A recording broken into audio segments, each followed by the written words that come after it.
Morning. Changing relations. അപ്പം നമ്മൾ റേഷ്യോസിൻ്റെ കുറച്ച് പ്രോബ്ലങ്ങൾ നമ്മൾ ചെയ്തു. ഇവിടെ രണ്ട് റേഷ്യോസ് ഈക്വലായെന്ന കേസ് നമ്മൾ പറയുകയാണ്. A:B C:D. രണ്ട് റേഷ്യോസ് ഈക്വൽ ആകും. രണ്ട് റേഷ്യോസ് ഈക്വൽ ആണെങ്കിൽ നമ്മൾ ഈ ABCD ഈ മെഷേഴ്സ് പ്രൊപ്പോർഷണലാണെന്ന് പറയും. അപ്പോൾ അതിനെപ്പറ്റി നിങ്ങളുടെ ടെക്സ്റ്റിനകത്തില്ല, പക്ഷെ നിങ്ങൾ ഫിസിക്സിലും ഒക്കെ പ്രൊപ്പോർഷണാലിറ്റി നിങ്ങൾ പഠിക്കുന്നുണ്ട്. അതുകൊണ്ട് ജസ്റ്റ് ഞാൻ ആ വേർഡ് ഒന്ന് നിങ്ങളെ ഫെമിലിയർ ആക്കി എന്നുള്ളതേ ഉള്ളൂ.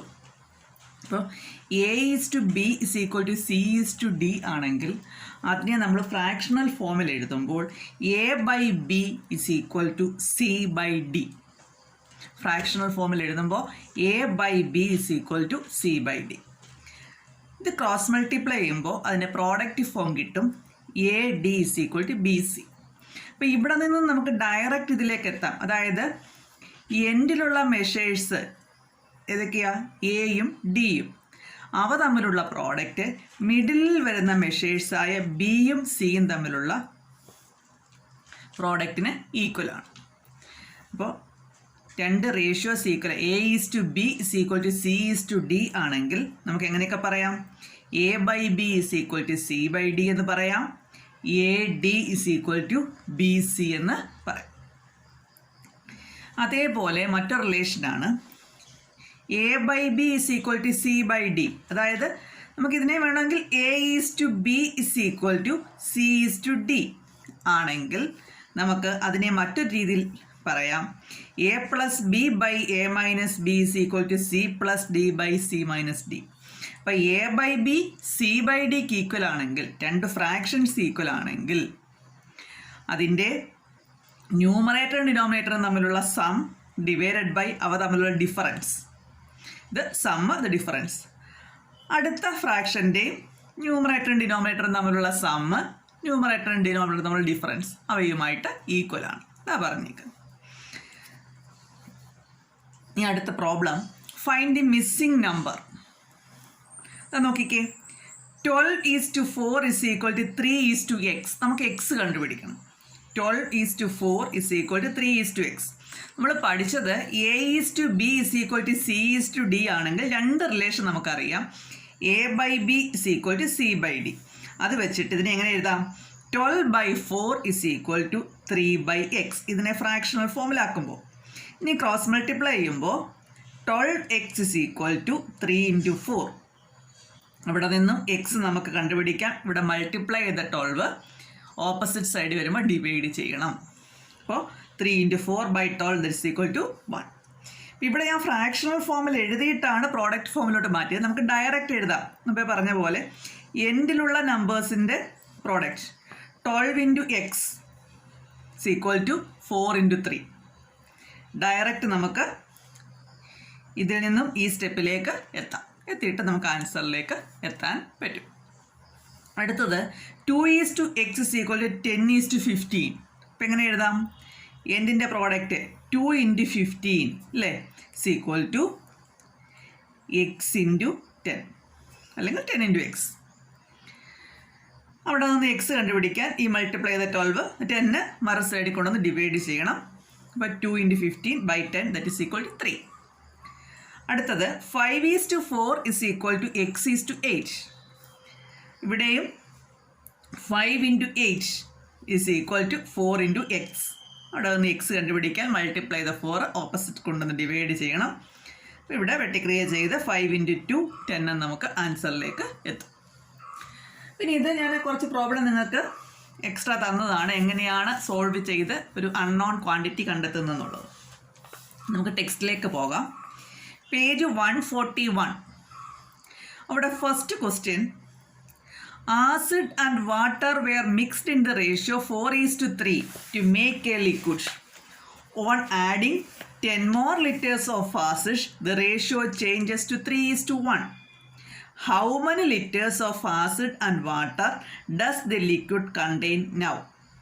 അപ്പോൾ ആസിഡും വാട്ടറും ആ കറക്റ്റ് ഓർഡറിൽ വേണം. ആസിഡും വാട്ടറും തമ്മിലുള്ള റേഷ്യോ 4:3. നമുക്കറിയാം നമ്മൾ അരി ഉഴുന്നും അരയ്ക്കുമ്പോൾ എങ്ങനെയാണ് ചെയ്യുന്നത്? 3 ഗ്ലാസ് ഉഴുന്നിടുമ്പോൾ 1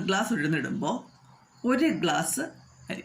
ഇപ്പോൾ 3 ഗ്ലാസ് ഉറുദ് 1 ഗ്ലാസ് റൈസ്, ഇതാണ് നമ്മുടെ ക്വാണ്ടിറ്റി. നമ്മുടെ ഒരു 4 പേർക്ക് 2 ദിവസത്തേക്ക് നമ്മൾ ഇത്രയാണ് അരച്ചു വെക്കുന്നതെന്നിരിക്കട്ടെ. അങ്ങനെയാണെങ്കിൽ നമ്മുടെ വീട്ടിൽ 8 പേരാണെങ്കിൽ ഒരു ദിവസം 8 പേരുണ്ടായിരുന്നു, വേറെ 4 പേരുടെ വന്നു. അങ്ങനെയാണെങ്കിൽ ഈ ക്വാണ്ടിറ്റി എന്ത് ചെയ്യണം? ഇപ്പോൾ ഇവിടുത്തെ റേഷ്യോ 3:1. ഈ 3:1 തന്നെ റേഷ്യോയിൽ നമ്മൾ അരച്ചു വെച്ചെങ്കിൽ നമുക്ക് കറക്റ്റിനുള്ള മാവ് കിട്ടത്തുള്ളൂ. അപ്പോൾ എന്ത് ചെയ്യണം? അളവ് ഇതിൻ്റെ ഇരട്ടിയാക്കാൻ വേണ്ടിയിട്ട് ഉഴുതിൻ്റെ അളവ് നമ്മൾ എത്ര ചെയ്യണം? 3 എന്നുള്ളത്. അപ്പോൾ ആൾക്കാരുടെ എണ്ണം ഇരട്ടിയായപ്പോൾ ഇതിൻ്റെ അളവ് ഇരട്ടിയാക്കുക, 6:2 എന്നാക്കും. അപ്പോഴും റേഷ്യോ എന്ത് തന്നെയാണ്? നമുക്ക് വെട്ടിക്രിയ ചെയ്ത് ചെറുതാക്കുമ്പോൾ 3:1 തന്നെയാണ്.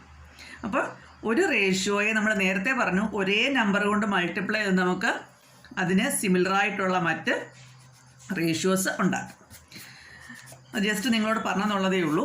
ഇപ്പോൾ നോക്കി, ആസിഡും വാട്ടറും തമ്മിലുള്ള റേഷ്യോ 4:3 എന്ന് പറഞ്ഞാൽ ആസിഡിൻ്റെ അളവ് 4ഉം വാട്ടറിൻ്റെ അളവും 3ഉം ആകണമെന്നില്ല. 4ൻ്റെ ഒരു മൾട്ടിപ്പിൾ ആയിരിക്കും ആസിഡിൻ്റെ അളവ്, 3യുടെ അതേ മൾട്ടിപ്പിൾ ആയിരിക്കും വാട്ടറിൻ്റെ അളവ്. അപ്പോൾ ക്വാണ്ടിറ്റി ഓഫ് ആസിഡ് എന്ന് പറയുന്നത് 4ൻ്റെ multiple 4x, quantity of water 3 into same multiple 3x. അപ്പോൾ 4:3 എന്ന് പറയുമ്പോൾ ആസിഡിൻ്റെ ക്വാണ്ടിറ്റി 4x, വാട്ടറിൻ്റെ ക്വാണ്ടിറ്റി 3x. ഇനി നമ്മളോട് പറഞ്ഞേക്കുന്നത് ആസിഡിൻ്റെ ക്വാണ്ടിറ്റി എന്ത് ചെയ്തേക്കുന്നു എന്നാ?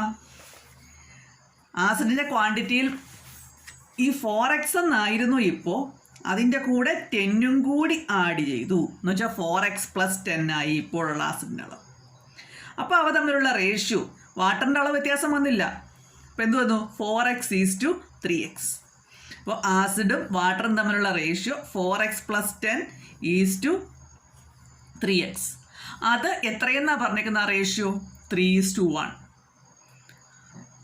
അപ്പോൾ നമുക്കിപ്പോൾ ഉണ്ടായിരുന്ന ആസിഡിൻ്റെ കൂടെ 10 ലിറ്റർ കൂടെ കൂടുതൽ ചേർത്തുണ്ടാക്കിയ റേഷ്യോ ആണിത്.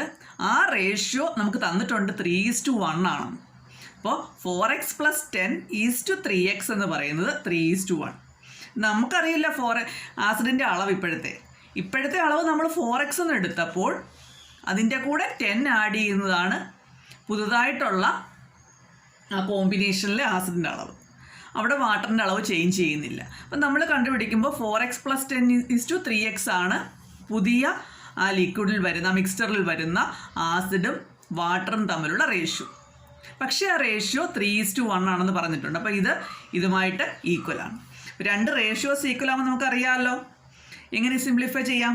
അതിൻ്റെ എൻഡിലുള്ളതിൻ്റെ പ്രോഡക്റ്റ് എന്ന് പറയുന്നത് മിഡിൽ ടേമിൻ്റെ പ്രോഡക്റ്റിന് ഈക്വൽ ആണ്.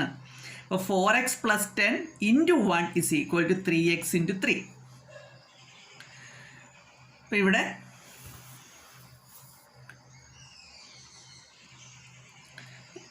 വണ്ണ് കൊണ്ട് മൾട്ടിപ്ലൈ ചെയ്തപ്പോഴേക്ക് വ്യത്യാസമൊന്നും വരത്തില്ല. അപ്പോൾ 4x + 10 = 3x × 3 9x. ഈ വേരിയബിൾസ് എല്ലാം ഒരു സൈഡിലാക്കി എക്സിൻ്റെ വാല്യൂ കണ്ടുപിടിച്ചു. അപ്പോൾ ഇപ്പോഴുള്ള ആസിഡിൻ്റെയും വാട്ടറിൻ്റെ അളവ് നേരത്തെ ഉണ്ടായിരുന്നത് 4x 3x ആയിരുന്നു. ഇപ്പോഴുള്ളത് അത് ചേഞ്ച് ചെയ്തതാണ്, 4x + 10 ആയി. അപ്പോൾ ഇപ്പോൾ ഉള്ള ആസിഡിൻ്റെ അളവെന്ന് പറയുന്നത് 4x + 10 ആണ്. അപ്പോൾ എക്സിൻ്റെ വാല്യൂ കൊടുക്കുമ്പോൾ 4 × 2 + 10 8 + 10 18 ലിറ്റർ. വാട്ടറിൻ്റെ അളവ് 3x ആണ്, 3 × 2 6 litre. Next question. 2 angles are in the ratio 1:2. On increasing the smaller angle by 6 degree and decreasing the larger angle by 6 degree, the ratio changes to 2:3. What were the original angles?